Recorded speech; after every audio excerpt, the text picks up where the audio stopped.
నమస్కారం. వెల్లానస్కి స్వాగతం. ముందుగా ముఖ్యాంశాలు. ప్రజా సమస్యల పరిష్కారానికి రెవెన్యూ డే.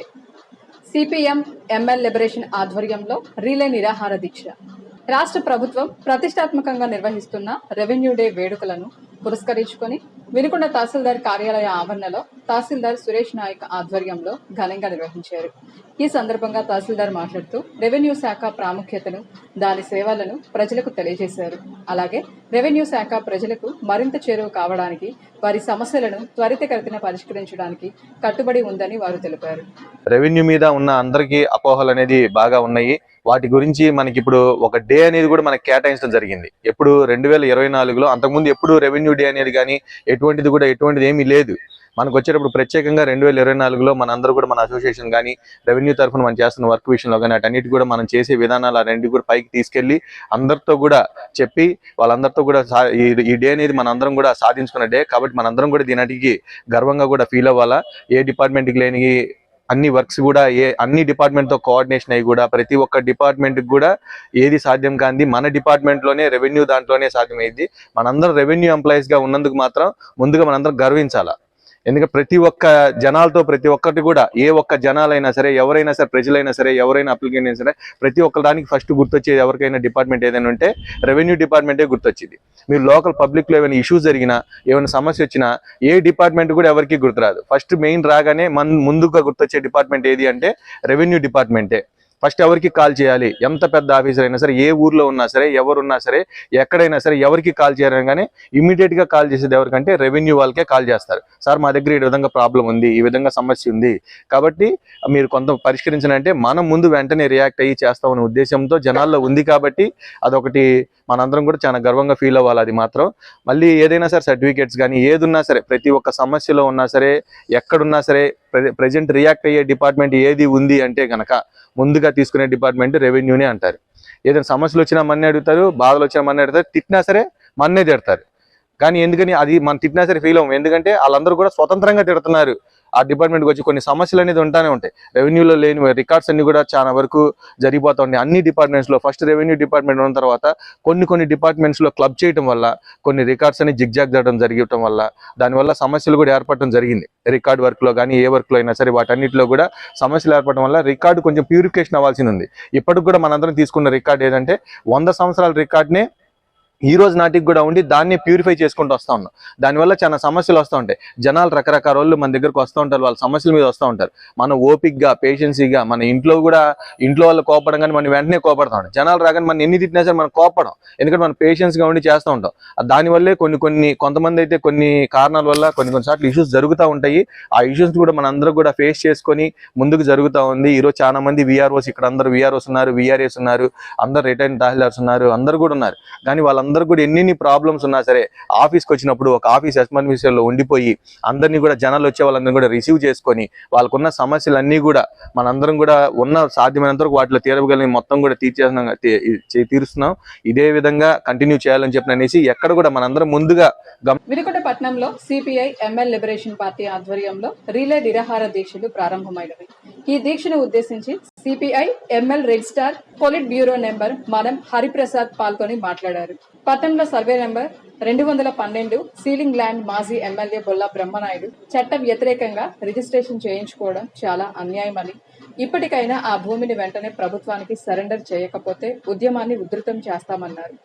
లిబరేషన్ పార్టీ చేపడుతున్న ఈ పోరాట కార్యక్రమానికి మా మద్దతు ఉంటుందని తెలియపరిచారు. ఈరోజు పల్నాడు జిల్లా వినుకొండ పట్టణంలో సిపిఐ ఎంఎల్ లిబరేషన్ పార్టీ ఆధ్వర్యంలో రిలే నిరాహార దీక్షలు ప్రారంభించడం జరిగింది. ఈ నిరాహార దీక్షలు ప్రధానంగా వినుకొండ పట్టణంలో ఉన్నటువంటి 212 సర్వే నెంబర్లో గల ప్రభుత్వ సీలింగ్ ల్యాండ్ని మాజీ ఎమ్మెల్యే బొల్లా బ్రహ్మనాయుడు గారు సుమారు 15 కోట్ల రూపాయలు విలువ చేసేటువంటి భూమిని అక్రమంగా చట్ట వ్యతిరేకంగా రిజిస్ట్రేషన్ చేసుకున్న పరిస్థితి మనం చూసాం. ఈ యొక్క అక్రమ రిజిస్ట్రేషన్ రద్దు చేయాలని చెప్పి గత 2 నెలల నుంచి మన పల్నాడు జిల్లా కలెక్టర్ గారికి, ఆర్డీఓ గారికి, ఎంఆర్ఓ గారికి, ఈ నియోజకవర్గ శాసనసభ్యులు ఆంజనేయులు గారికి, సంబంధిత అధికారులకు అర్జీలు పెట్టి వెంటనే అక్రమంగా రిజిస్టర్ చేసినటువంటి రిజిస్టర్ మొత్తం కూడా రద్దు చేయమని డిమాండ్ చేశాం. ఈ రోజు 2 నెలలు అవుతున్నప్పటికీ కూడా ఈ సమస్యని పరిష్కారం చేయడంలో పూర్తిగా వైఫల్యం చెందినటువంటి ప్రభుత్వ అధికారులు, మరోవైపున పాలక వర్గాలు మొత్తం కూడా వైఫల్యం చెంది ఈ నేపథ్యంలో సోదర ఎమ్మెల్యే పార్టీలు ప్రజా సంఘాల నాయకులు కలుపుకొని ఈ రోజున నిరాహార దీక్షను ప్రారంభించడం జరిగింది. నిరాహార దీక్షల సమస్యల్ని పరిష్కారానికి ప్రభుత్వ అధికారులు కదలగలేకపోతే ఒక 3 రోజుల తర్వాత ఎంఆర్ఓ ఆఫీసులో వంట వార్పు అక్కడే పెట్టి ఈ సమస్యల పరిష్కారం అంత వరకు కూడా అక్కడే ఆందోళన కార్యక్రమం కూడా కొనసాగుతుందని మేము తెలియపరుస్తున్నాం. ఇవాళ వినుకొండ పట్టణంలో పారిశ్రామికవేత్తలకు, పెట్టుబడిదారులకు ప్రభుత్వ భూమిని కట్టబడుతున్నారు ప్రభుత్వ అధికారులు. కానీ పేదలకి లేదా అట్టడుగున్న దళితులకి ఈ భూములు పంచడానికి ముందుకు రావటం లేదంటే ఈ రోజు ఈ పాలక వర్గం ఎవరి వైపు నుందో కూడా అర్థం చేసుకోమని మనవి చేస్తున్నాం.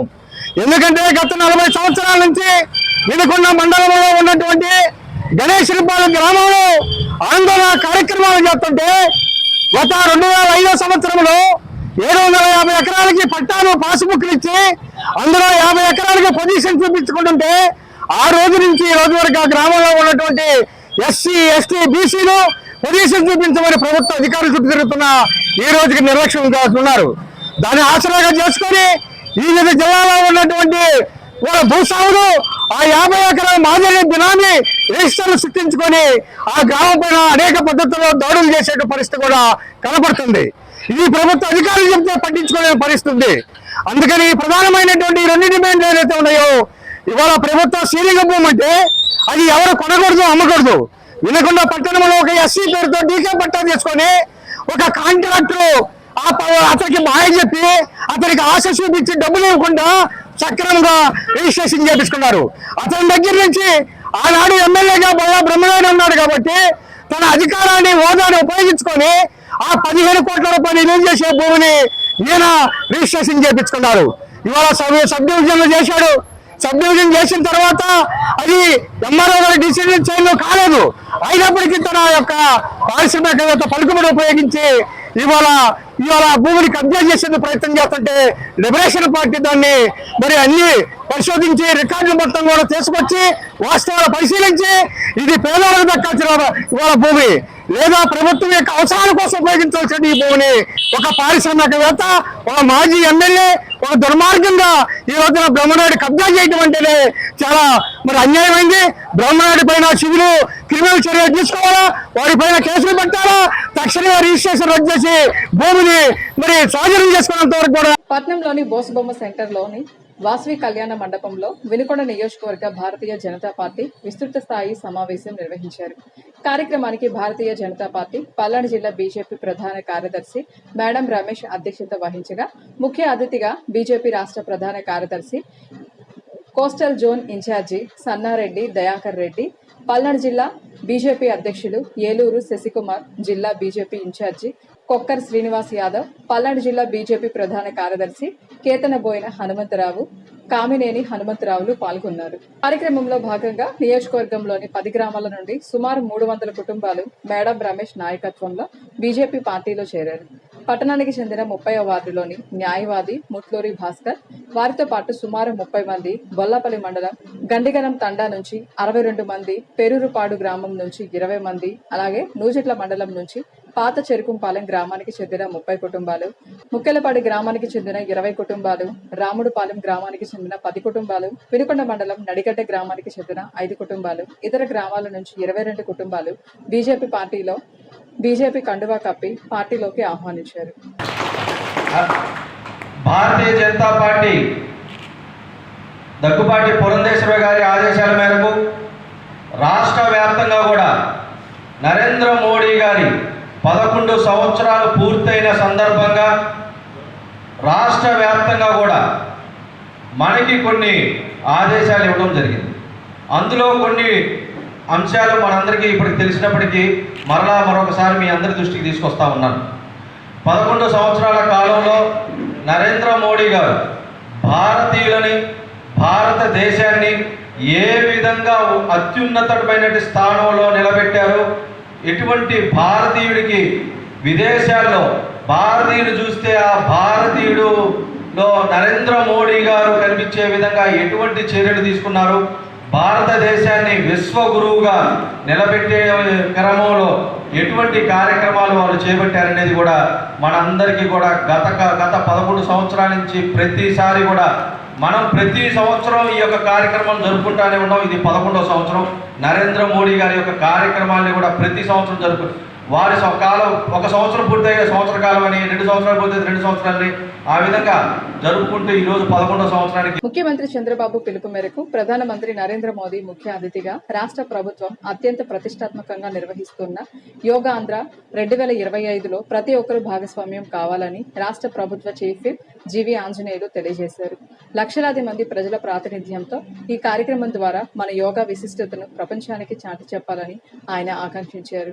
విశాఖపట్నం వేదికగా జరగబోతున్న ఈ కార్యక్రమానికి సమాంతరంగా వినుకొండ నియోజకవర్గం, పల్నాడు జిల్లా సహా రాష్ట్రం మొత్తం ఇంటింటా యోగాసనాలు వేయాలని విజ్ఞప్తి చేశారు. ఈ మేరకు మీడియాతో మాట్లాడుతూ విశాఖ సాగర తీరంలో జరిగే కార్యక్రమం ఏర్పాట్లో నారాయణ, అచ్చెన్నాయుడు సహా మంత్రులంతా ఎంతో శ్రమిస్తున్నారని, కార్యక్రమాన్ని విజయవంతం చేయాల్సిన బాధ్యత రాష్ట్ర ప్రజలందరిపై ఉందన్నారు. అనంతరం యోగాంధ్ర జరుగు స్థలాన్ని ఎమ్మెల్యే మంత్రులతో కలిసి ప్రభుత్వ చీఫ్ విప్ జీవి ఆంజనేయులు పరిశీలించి మధురవాడలో కొలువైన శ్రీ మహాకామేశ్వర స్వామి దేవాలయంలో ప్రత్యేక పూజ కార్యక్రమాలు నిర్వహించారు. నమస్కారం. యోగాంధ్ర 2025 చంద్రబాబు నాయుడు గారి పిలుపు మేరకు ప్రధానమంత్రి గారు మోడీ గారు మన విశాఖపట్నం వస్తున్నారు. చంద్రబాబు గారితో పాటు పవన్ కళ్యాణ్ గారు, నారా లోకేష్ గారు, యువ నాయకులు అందరూ కూడా పాల్గొంటున్నారు. దీంట్లో నేను, మీరు, మనందరం పాల్గొందాం. లక్షలాది మందితో ఈ యోగా కార్యక్రమంలో పాల్గొని ప్రపంచానికి ఒక సందేశాన్ని ఇద్దాం. చంద్రబాబు గారు పిలుపు అందుకుందాం. ఈ యోగాంధ్ర కార్యక్రమాన్ని విజయవంతం చేద్దాం. భీమిలిలో, విశాఖపట్నంలో, పల్నాడు జిల్లాలో, వినుకొండలో, అన్ని చోట్ల రాష్ట్రం మొత్తం చంద్రబాబు గారి పిలుపు మేరకు ప్రతి ప్లేస్ లో ఈ యోగాంధ్ర కార్యక్రమంలో పాల్గొని విజయవంతం చేద్దాం. నేను సైతం ఈ యోగాంధ్ర కార్యక్రమంలో పాల్గొంటున్నా. రండి, అందరూ కదిలి రండి. చంద్రబాబు నాయుడు గారి పిలుపుని అందుకొని, మన ముఖ్యమంత్రి గారి పిలుపు అందుకొని ఈ యోగాంధ్ర కార్యక్రమాన్ని విజయవంతం చేయండి. విశాఖపట్నంలో జరుగుతున్నటువంటి ప్రోగ్రామ్ లో మంత్రి నారాయణ గారు, అనేక మంది మంత్రులు, అచ్చెన్నాయుడు గారు, మంత్రులు అందరూ కూడా ఇక్కడ ఉండి ఎంతో శ్రమిస్తున్నారు. చంద్రబాబు గారి పిలుపుని విజయవంతం చేయాలని, ఈ యోగాంధ్ర కార్యక్రమంలో లక్షల మంది పాల్గొనాలని, ఈ సముద్ర తీరాన్ని తరింప చేయాలని చెప్పేసి యోగాంధ్ర కార్యక్రమంలో పాల్గొనడానికి అందరూ సిద్ధమవుతున్నారు. మంత్రులందరూ తరలి వచ్చారు. ఈరోజు అందరూ సమిష్టి కృషితో ఈ యోగాంధ్ర కార్యక్రమాన్ని విజయవంతం చేద్దాం. మన భీమిలి నియోజకవర్గంలో గంటా శ్రీనివాసరావు గారి నాయకత్వంలో 72,000 మంది యోగాంధ్ర కార్యక్రమంలో పాల్గొంటున్నారు. గంటా శ్రీనివాసరావు గారి పిలుపు అందుకొని చిరంబాబు గారి నాయకత్వంలో ఈ నియోజకవర్గంలో 72,000 మంది ఈ యోగాంధ్ర కార్యక్రమంలో పాల్గొని విజయవంతం చేయాల్సిందిగా కోరుతున్నాం. ఇంతటితో వెళ్ళాను సమాప్తం. తిరిగి రేపటి వెళ్ళాను కలుసుకుందాం. నమస్కారం.